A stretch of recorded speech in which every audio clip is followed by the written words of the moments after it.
Hey everybody, welcome back to Colony Drop, your favorite Gundam podcast. My name is Isaac. And my name is Brian, and this is a podcast where we talk about anything and everything related to the Mobile Suit Gundam franchise, from the anime to the music to the movies to the models to the clothes to the food. You name it, Isaac, we do it all. We sure do, Brian. In fact, we even talk about Gundam news, which is less important than like global news or crisis news. But you know what? It's still news.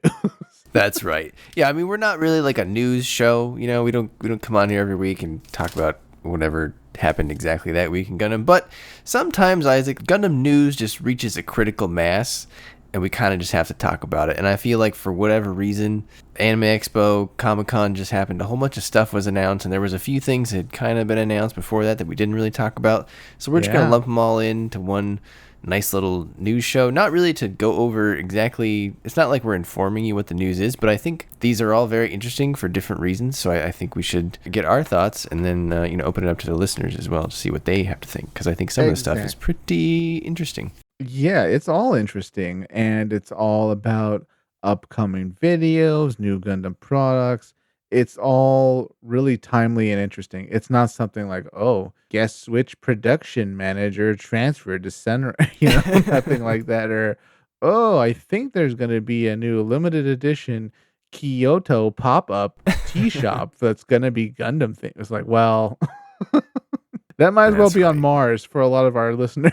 Yeah, no, this is some pretty big stuff, really. Yeah. Again, it's all very interesting, and I think in terms of the strategy that they're taking. So, yeah, let's. Is there any particular item you wanted to start with, Isaac? Let's just jump right into it. Speaking of strategy, Brian, would you say this might be best described as a multi-pronged strategy? Yes, definitely. Yeah. I feel like they're kind of just attacking everything that you'd want to spend money on, Isaac. They're attacking you wherever you are. They've got you from the videos, from the old stuff to the new stuff to the manga to cards to minis. Just they're trying to be wherever you're at. Yeah, and you know what? I wish them much luck and success, because the more Gundam does, the more chance it has to be successful, which in turn will snowball into more Gundam fans and more Gundam money going into the company to create more Gundam stuff, merch, shows, experiences, new products. It's all going to be awesome. I hope they knock it out of the park. I agree. Okay, so the first one on our list is this new alternate universe. Wow. It's in the form of a manga, Isaac. There's no anime. Maybe it'll get an anime one day. This doesn't happen very often. Where we get an entirely manga-based new alternate universe. It's called Gundam 8. It was announced apparently in 2021, and nothing really ever came out of it. It was announced as part of I think the anniversary for Gundam Ace, which I believe is the magazine that it's published in. And it's just now coming out. There's 2 chapters out, as well as a prologue, and then I think a pretty lengthy interview with either the author or the illustrator. Zionic is translating it, so, if you all subscribe to him on Patreon, or maybe you can find it out there. Did you take a look at all about what this story is about, Isaac? Because I gotta be honest, I've been listening to some of our podcasts. Brian, I read the description. Well, first off, let me say, if you're going to do something so out of left field, so to speak, and I'm a baseball expert, so left field means something unexpected. If you're going to do something like this, which is so out of the norm for Gundam, the most dipping your toe in the water approach is really the manga, because it's the safest. Sure, yeah. It's the cheapest. Yeah, if everybody revolts against it, then well, it was a one-shot manga. Right. Nobody lost much, except we invested in paper and ink. Right. A small team can do the manga, and like you said, if no one buys it, then you don't even have to finish it, really. You just cancel it after a few issues, and you're done. Exactly. However, I read the description, Brian, for Mobile Suit Gundam 8, and my jaw hit my Zionic floor. My God. The setting of this, I was stunned by the idea. It sounds so new, so fresh. So interesting, right? Yeah, and even I actually read the first 2 chapters. They're each about 75, 80 pages. It's a pretty quick read. So I'd recommend you all just go out and read it, and then maybe come back and listen to the next 3 minutes of us talking about it. But Isaac, in those 2 issues, they cover deep space exploration on a deep space ship, which is something that we both wanted, you in particular. There's aliens, a lot of them. And the first alien they show is, if not implied to be, it is very similar to the seed space whale. Oh my god. And it seems like, we don't really know yet because only 2 chapters in. Spoilers again. If you don't want to hear this, go read it first.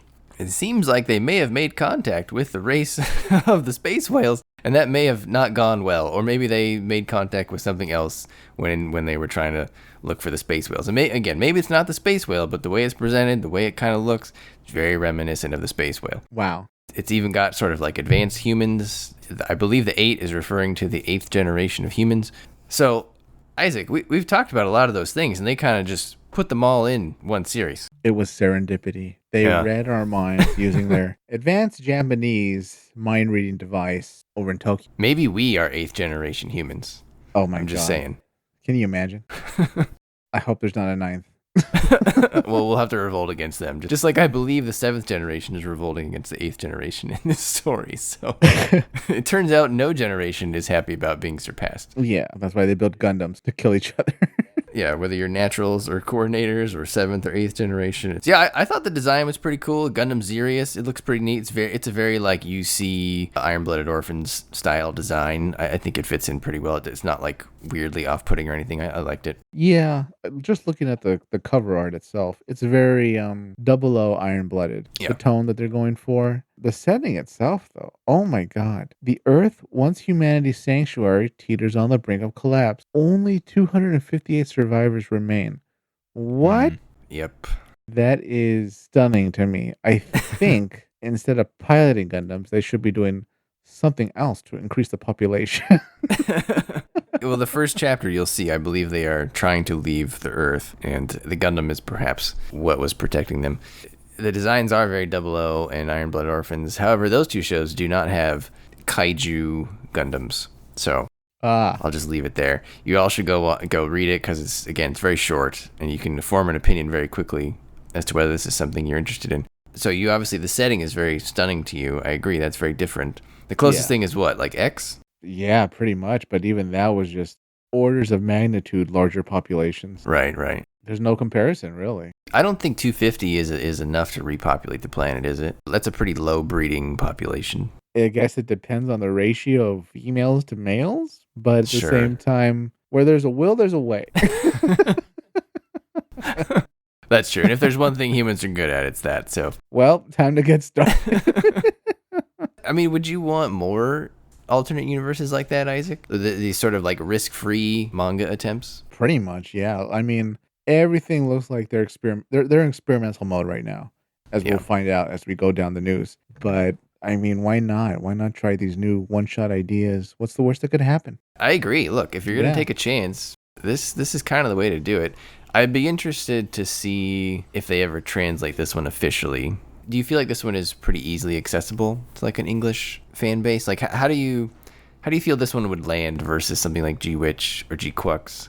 This one seems pretty easily understandable. Aliens are bad. Go attack them with big robot. That's kind of the benefit of the one shot too. You don't need like the lore to kind of be aware, like you will with G-Quux, which is not friendly at all to anyone that hasn't seen Universal Century. See, Iron-Blooded Orphans or Witch from Mercury. Well, the problem with Witch from Mercury is it was sort of a bit of a non-starter. We thought it would be better than it was, and it wasn't, unfortunately. So for that reason, this is absolutely more approachable. It's so forgiving compared to a lot of other Gundam works, with the exception of a lot of work that kind of stands on its own, like Wing, like Iron-Blooded Orphans. That stuff is absolutely capable of standing on its own.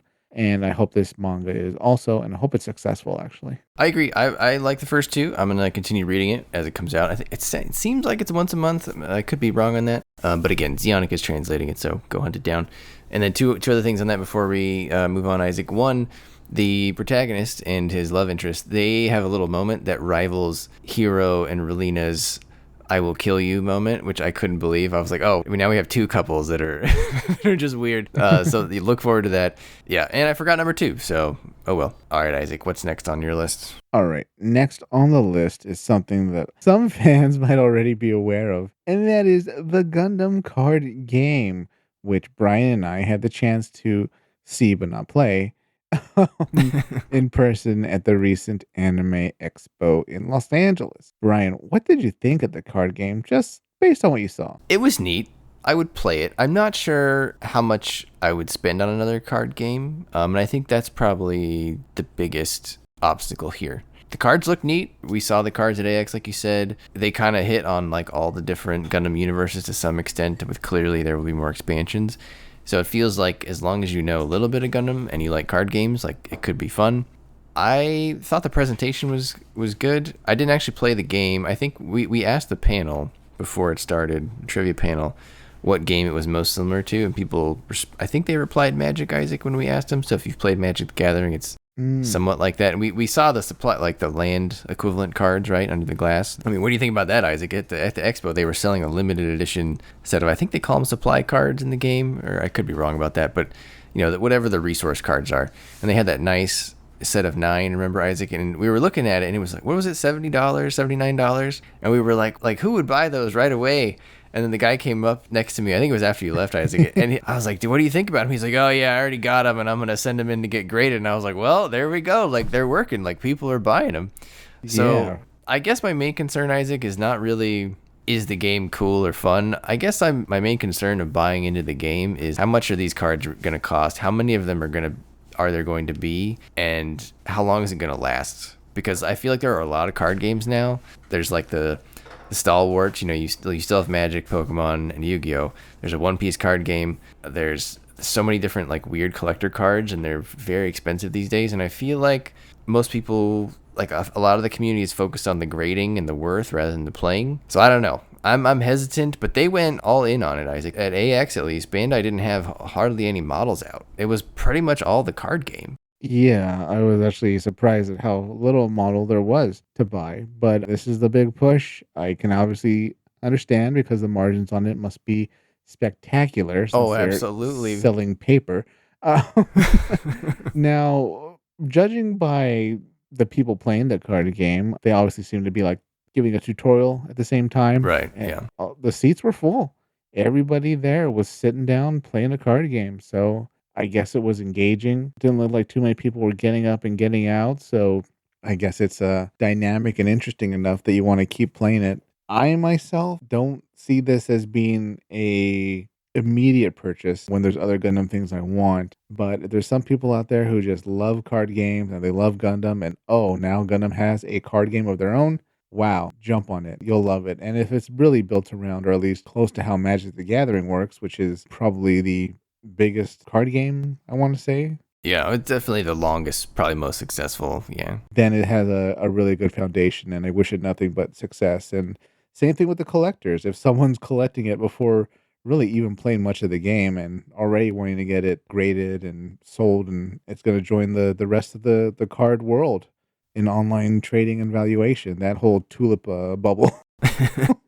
Yeah, I mean, I think the closest comparison here is the One Piece card game. I remember that thing a few years ago being like somewhat popular, where I was seeing it and I was like, oh, okay, One Piece has a card game, like that's interesting. But the One Piece card game is like everywhere now, Isaac.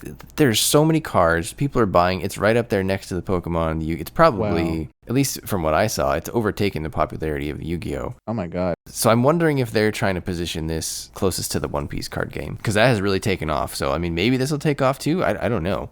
It seems like One Piece is a little more popular in the US than Gundam, though, so I feel like that could be one of the factors holding it back. Well, fingers crossed. Hope it's fun. Everybody who's into card games, I mean, maybe if you played it already, drop a comment. Let us know what you think about the card game. I hope it's as great as they wish it to. Yeah, and then let us know if you have any packs yet. I know they released a few things early at AX. I think it just came out. We're recording this on August 1st. I think at least more cards came out like a week ago, like maybe during ComCon or around ComCon. So it might be more out in the wild now, Isaac. I don't know. Maybe we should go pick up a few packs from I don't know if they're sold in Target. Probably not. But I'm sure we could find them somewhere. But I would pick up like a pack or two just to see what's in there. But, I would be concerned if they all of a sudden have like 600 cards, 1,000 cards after a year. And then that feels a little unobtainable. That would be kind of interesting, though. That meant like, oh, the groundwork was so well laid, and they have such a backlog of mobile suits just waiting to get out. Like you said, the margins must be great on this because 1, they're printing paper.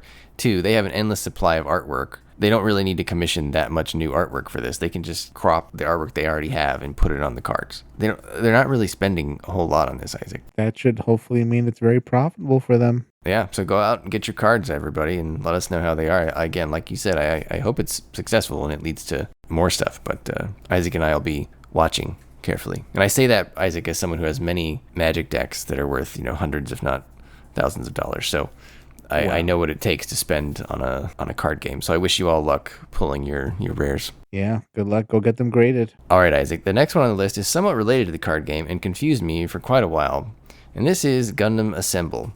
This is the minis game for Gundam. What confused me, Isaac, was at first it felt like they were saying it was part of the card game, but it's not exactly part of the card game, but they're allowing you to use it with the card game if you want. You can put the minis on top of the cards and play them that way. I'm not really sure why you would do that, because I feel like it's just adding more expense to your card game when you could just spend on cards. But it is also going to be a separate game coming out in 2026, and they had some of the first sets of minis available at AX that you could buy. We saw those, took some pictures of them. We had, like, what was it? There was the Gundam, gun tank, gun cannon. There was Char Zaku, and was it two other Zakus, I think? I think so. Maybe a goof. And then there was the Tall Geese and two Leos, if I recall. Oh, the Leos. Which player's going to send out the Leos to fight the gun? The mole suits you give, like, your little brother. Right. I think I'm more excited about that than the card game. I was like, I would like to try Gundam Assemble. I don't play Warhammer, but I've heard some people say it looks more like BattleTech than Warhammer. But I guess if you've played either of those games, let us know which one you think Gundam Assemble resembles. My heart goes out to the BattleTech people because, like, that franchise is at this point solely exists on as a game on Steam and PC.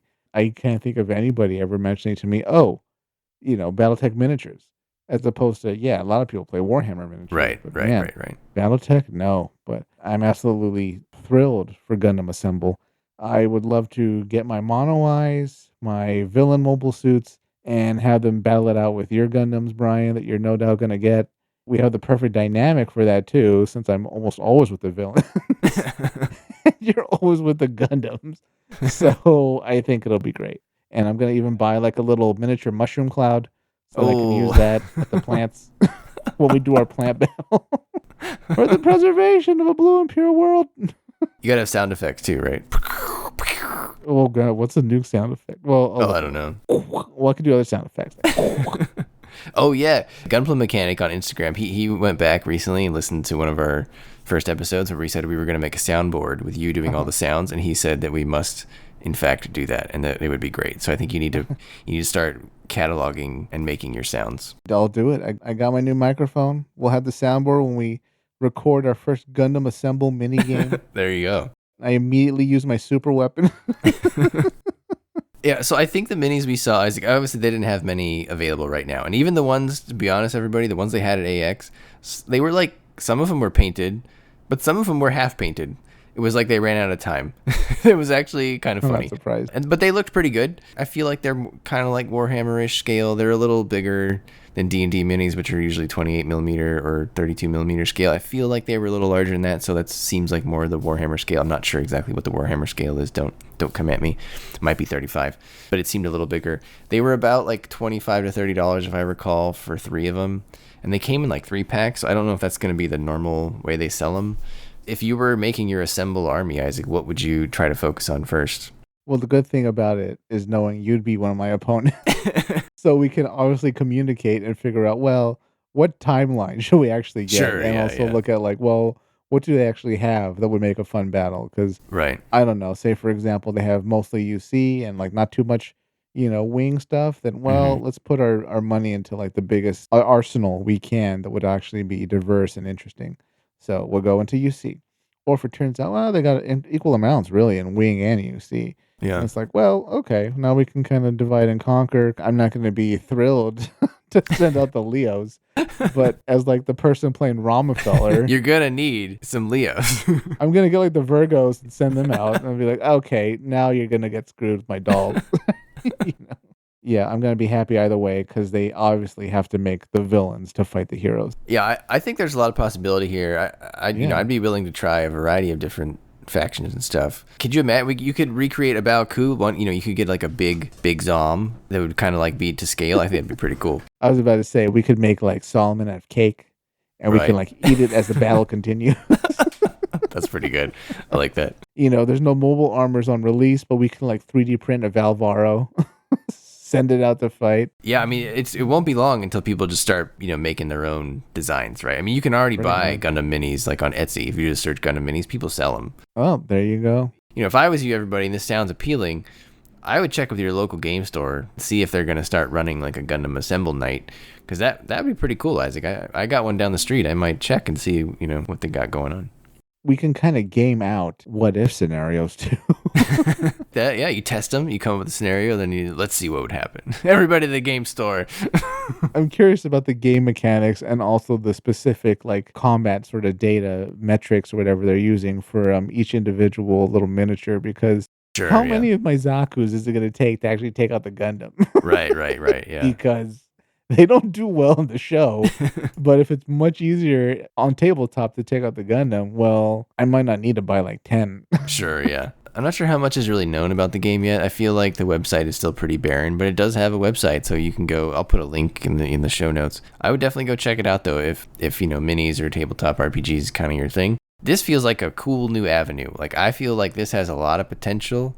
This is a little more exciting than the card game, in my opinion. I feel like it plays more to Gundam's strength, Isaac, which is like a tactical battle with pieces that you can customize. And I feel like that's more on brand than the card game. Yeah, the card game, well, I guess you could turn anything into a card game. Exactly. But not everything translates into a game of miniatures that are fighting and combat and battle and all that. And I feel like people have been asking about this for years, and I'm glad they're finally attempting it with it feels like a real push. So they're not just doing one or two. Like they made a whole game, it's got a name, website, everything. So I think I'm going to try it. Absolutely. Count me in, Brian. My mono eyes will battle you out until I get frustrated and fire a nuclear weapon.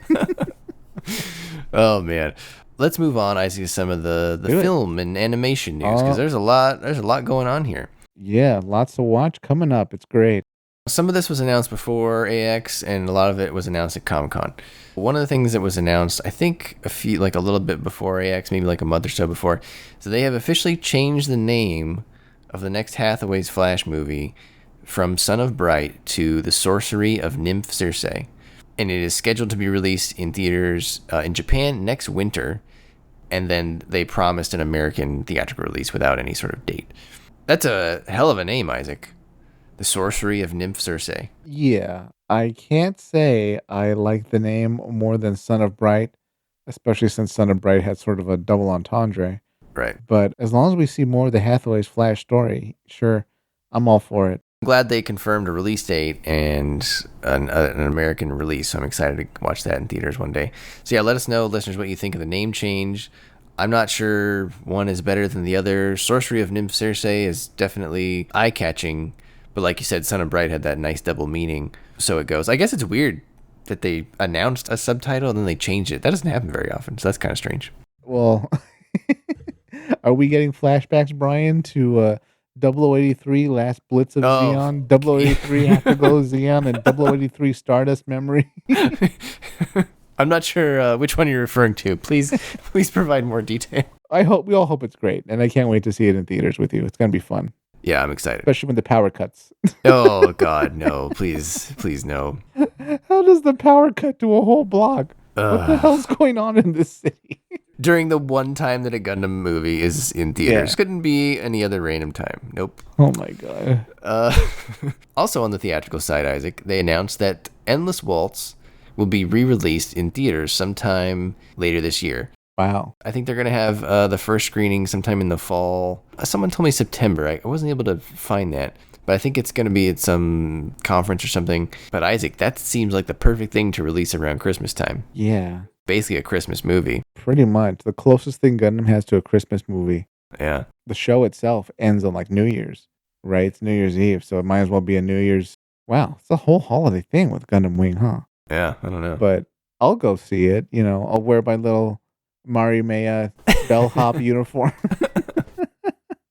Yeah, so look forward to that, listeners. Again, it's our opinion that if they release Gundam stuff in theaters, you should try to go, because we need to send them a message with your dollars that you want more.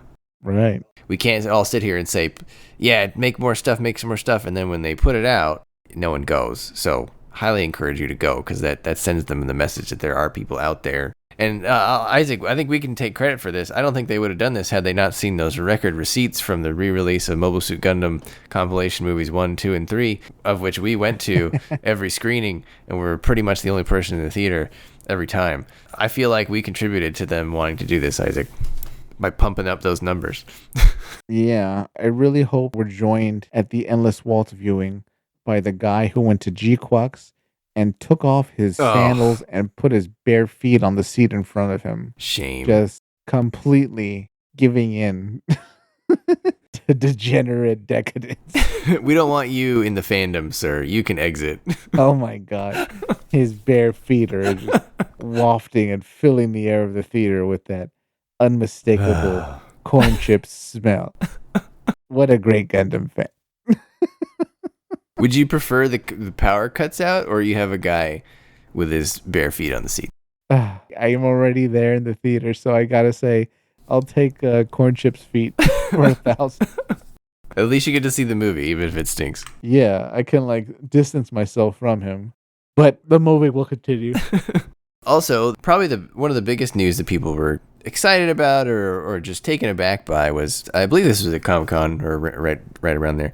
They released a Gundam Wing anniversary video for the 30th anniversary called, I think it was just Operation 30th. And it had new animation of the mobile suits, and most notably, Isaac, is it featured animation and mobile suits from the sequel, Frozen Teardrop, and the prequel, Episode 0, which has never really been animated before, neither of those things.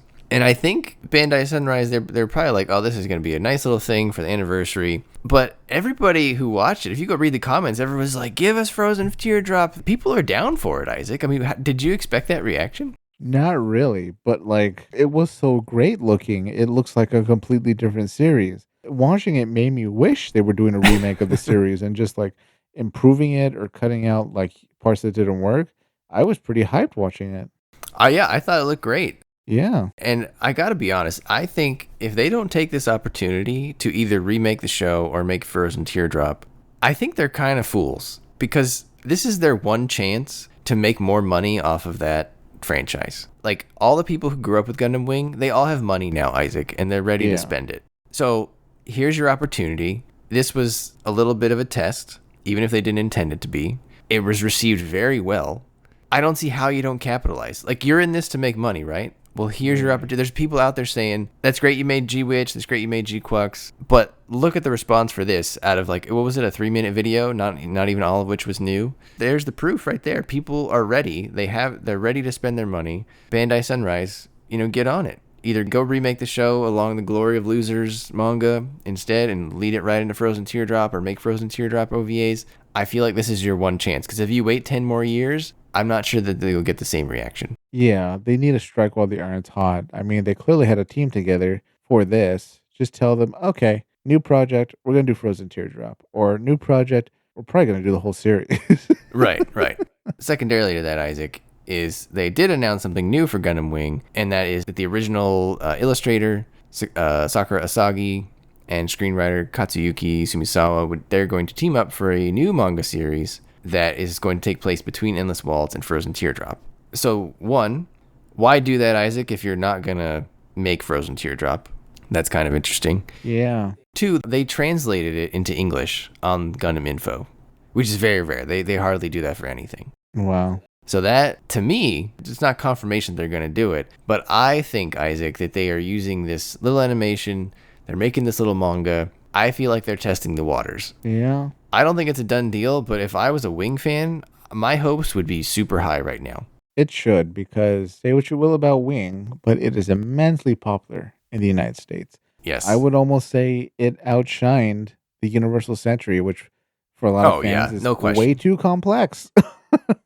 And Gundam Wing was kind of its own little thing, its own series. That's how a lot of people first got introduced to Gundam. That's their main Gundam, the Gundam they love the most. And it's pretty cherished. So them releasing an English manga, I think it really shows they know which continent, which country Wing really is valued by and appreciated by. And having it on English, that says everything you need to know. And maybe that's what they need to do with this kind of stuff is they need to look at it from a franchise perspective and say, and I'm sure Gundam Wing is decently popular in Japan, but if I want to make a lot of money in the US market, Gundam Wing might be where they need to go. Right. Yeah. And so they might need to step outside their box a little bit and just think about the US market by itself. Yeah. Send out more Wing content. Right. Yeah. Send me the Ramafeller manga series. It's like Bridgerton, but in the background, there's like mobile suits every once in a while. And so, Isaac, we did how many episodes on Wing? And we came to the conclusion that a lot of it didn't make a whole lot of sense. But I mean, I'm all on board if they want to make a new show. I mean, I would love for all of you Wing fans out there to get exactly what your heart desires. So I hope they make it for you. Yeah. I'd give them the benefit of the doubt with new stuff, though, and say, okay, they've learned their lesson. They've refined what they're going to put out. And let's check it out. Exactly. I mean, I would watch it. I hope you all get what you want. I feel like it seems promising.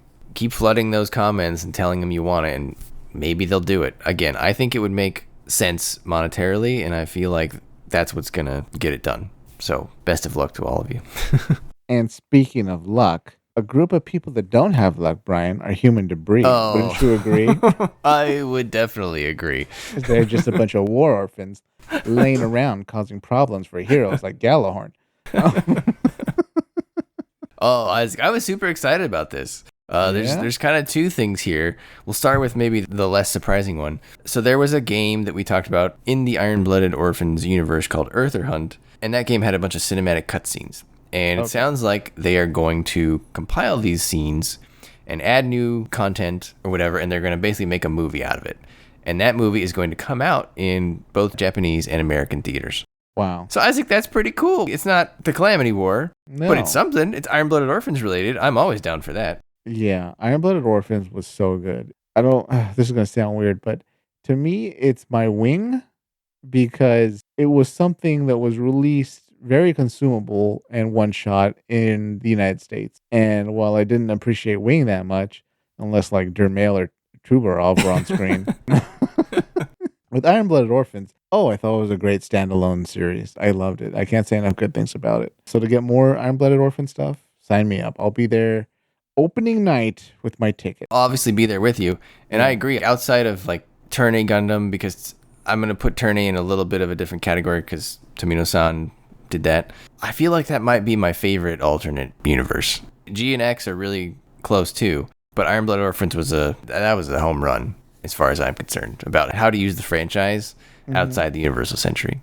And how to destroy it with the Dainsley from orbit. How to just put those human debris in their place, filthy right? Human debris with your filthy Alaya Vinyana system sticking out of your back like the little beetles you are. So disgusting. Stomping you with the golden boot of Galahorn. So I think that's really promising news. Again, I think you should all go see this in theaters when they release it because it tells them that, yes, we want more of this. However, Isaac, there was even one thing beyond that actually made me even more excited because Earther Hunt is cool. Movie about it is cool. I've looked at the designs. It's neat, but it's kind of known, right? So if you've played the game, you kind of probably know what's going to happen in the movie. However, there was another smaller announcement that just said, hey, we're going to have an Iron-Blooded Orphans 10th anniversary project, and it's going to reunite key staff members from the original series, including the director, Tatsuyuki Nagai, and the main cast of Earther Hunt, I think. So that could lead to something maybe a little more substantial. So I'm kind of excited about that. Hopefully that blooms into something neat. It'd be great, yeah. I mean, the issue with Iron-Blooded Orphans and the way it ended is anything we do to see the whole cast kind of has to take place between like the start of the series and the end of the series. Yeah, if you want to use the same cast, it's got to be within the whatever that was. It was a 2-year time period, right? A weekend we didn't see. Yeah, exactly. Or you got to go big prequel or big sequel. That's very promising, I think. And Isaac, I think what all these have in common a little bit is they're starting to use what they have. Yeah. Instead of just saying we always need a new alternate universe. Right? We got G-Witch, we got G-Quux, which is kind of alternate a little bit. I like that they're stopping a little bit and saying, hey, we have all these things that people already like. Why don't we make more of that? Like making new Gundam Wing, Isaac, That could literally be their Star Wars prequels or sequels moment. Wow. Wait. I mean, in terms But of the like monetary prequels. success, regardless of what you Okay. think about the quality of them. But what I True. mean is, you have a generational show, and it's the 30th anniversary, and a generation is generally defined as what, 25, 30 years or so. True. Yeah. 20. Like they're at that point where they need to repeat the cycle.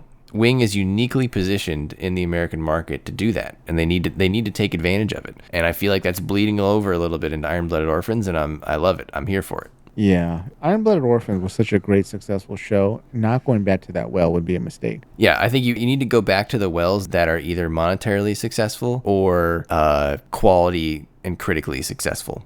So I think, like, for example, Wing is something where, again, I don't think the show holds up well or makes a whole lot of sense if you watch it now. But it doesn't matter. It doesn't matter what I think, Isaac. What matters is what the people in those comments on the video say. And they're all ready to, like, give Bandai their money or Sunrise their money and say, here, make me the thing. So just listen to them and go do it. And then I think it's also important to take care of the parts of the franchise that you look at and really hold up. Like I think Iron Blooded Orphans, for example. There's no way that Iron Blooded Orphans was as commercially successful as Wing, but damn if it wasn't a great story. You don't always land great stories, right? When you come up with something new. So if you land one and there's room to do something else with it, they got to do it. The Gundam fans are dying of thirst, Brian. And we have these wells here filled to the brim with the ice cool waters of successful content. So just, if you're at Sunrise, just scoop up that wooden pail, pour it into the waiting throats, the dry, open gullets of the Gundam fans, and quench their thirst with Gundam content. Open your gullets, everybody, and just tell them that you want just a whole line of HG frozen teardrop model kits. You want one from every pilot, and they'll just spoon feed you. They'll just pour it in. I'm going to do that the next trivia panel. I'm going to say, everybody open up your gullets. Got to work in the word gullets. And then I'll just start throwing buckets of Gundam juice at them. So yeah, Isaac, that's a lot of good news. There's always the phrase, any news is good news. Sure. Also, no news is good news. Yeah, sometimes people say no news is good news. But in this case, Isaac, I think this is all great news. Like, the franchise seems to be firing on all cylinders. We're getting something classic in Hathaway. We're getting revivals from Wing and Iron Blooded Orphans. And then they're branching into new categories for you to consume, card games, minis. And the models are still going. I mean, even though they didn't put them out at AX as much. And then they're even trying something completely new in the manga with Gundam 8. So they're kind of getting their act together, in my opinion, in terms of exploiting the brand in sort of a responsible manner. I really hope that the Frozen Teardrop or something similar happens for you Gundam Wing fans. The plan is laid out. The strategy is in motion. This is the second Gundam invasion of America. There you go. The first one happened in syndicated broadcasting, mostly on Cartoon Network. But now comes the onslaught through streaming, through new types of content, through games. It's going to be great, Brian. And we're here for the second Gundam invasion of America. Get your cards ready. And I don't mean the playing cards. I mean your credit cards, because you're going to be buying a lot of stuff online or in person. You're going to be buying the Gundam card game with your credit card. Oh, you know what they need? They need a Gundam credit card. Oh my God. Oh, they should, yeah. You'll earn points to other Gundam things. Win a flight to Japan. Oh my God, it writes itself. Oh, we should definitely do a Gundam credit card episode. Let's for sure do that. That'd be amazing. Let's do it. Oh man, There's I love no that so much. downside. Americans love credit cards. We do. We love our goddamn credit cards so much. My God. Isaac, last year it was the 30th anniversary of G Gundam, and they released that little G Gundam novel, which I'm not sure if Zionic has finished translating. I'm sure he will at some point, in which case we can read it after our G Gundam review. This year, we got the Wing Gundam 30th anniversary video, the new Gundam Wing manga. But you know what series has its 30th anniversary next year? Can you guess? Let me think. Macross? No, it's a Gundam Zero. Came out the year after Wing. The year after Wing. It's one of your favorites. That wasn't Seed. No. Could have been Seed. That was way too early. Nope. Not X. It's X. That's right. Really? Yes. Oh, I thought X came first. Wow. No, it was G Wing X. So, Isaac, do you think that next year we will get anything resembling this for Gundam X? Because I don't think we will. I think it will be crickets for poor Garrett Rand and Tifa Adil. God, Roto. I think if we get anything, and this is a very broad we, it will be Japan exclusive, written in Japanese or Japanese audio only, and we will almost never hear about it here on this side of the ocean. I completely agree.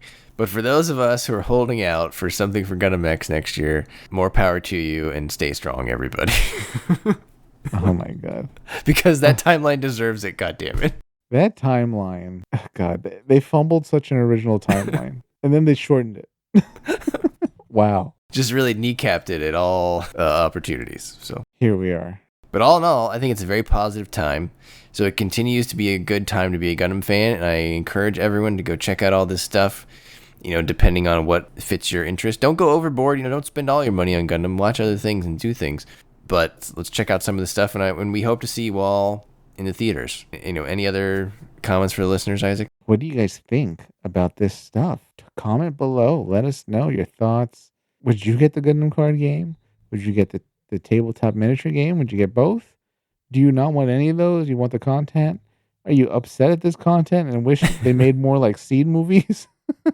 Is there some other sort of like consumer avenue that you wish they would have announced, like other than cards, minis?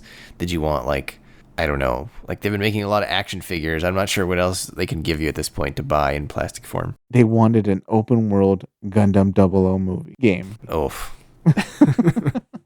All right, Isaac, take us away. All right, listeners, before you go sleep tonight, stand next to your bed, put your hands together, get on your knees, look up at the ceiling, and hail Zeon. Good night, everybody.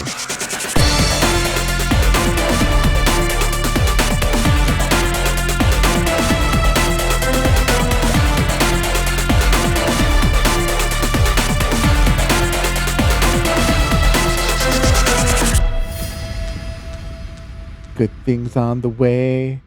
Just be ready to pay.